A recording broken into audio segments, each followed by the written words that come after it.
Et salut! On se retrouve aujourd'hui pour parler pleine lune, ça te dit? Super, on est bien d'accord.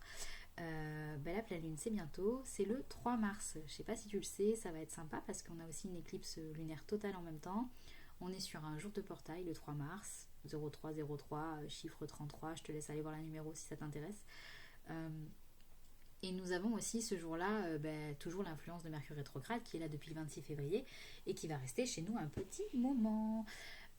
Donc en gros, avec la pleine lune, elle est en vierge et en opposition nous avons le poisson. Donc bien sûr, comment te dire, le poisson c'est le rêveur, c'est celui qui lui se dit tout s'arrange, tout va bien aller. Et puis tu as la vierge qui elle par contre, elle va aller chercher le dossier et puis elle va regarder tout ce qui est concret, ce qui a été réalisé entre ce que tu as dit et ce que tu as fait pour de vrai, tes actions que tu as menées, toutes ces choses là. Donc ça va être super sympa.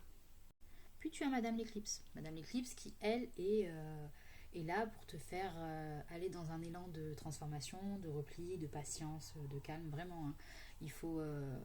tu vas voir que les énergies sont très lourdes. De toute façon, tu ne pourras pas faire grand-chose. Tout ce que tu vas mener, il y a moyen que tu te sentes alourdi, gêné dans la façon de faire les choses, que tu aies l'impression de recevoir des obstacles et de ne pas pouvoir mener ce que tu souhaites.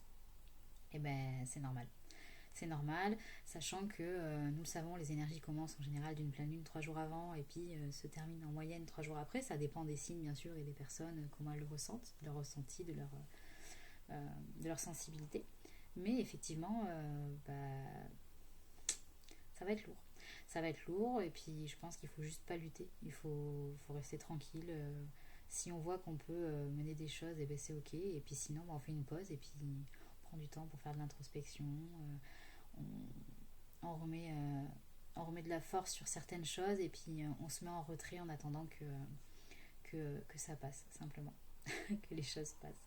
C'est très important de ne pas forcer. Parce que plus tu vas forcer, moins ça va passer. Enfin voilà. Si tu souhaites en savoir plus, abonne-toi, t'en sauras un peu plus.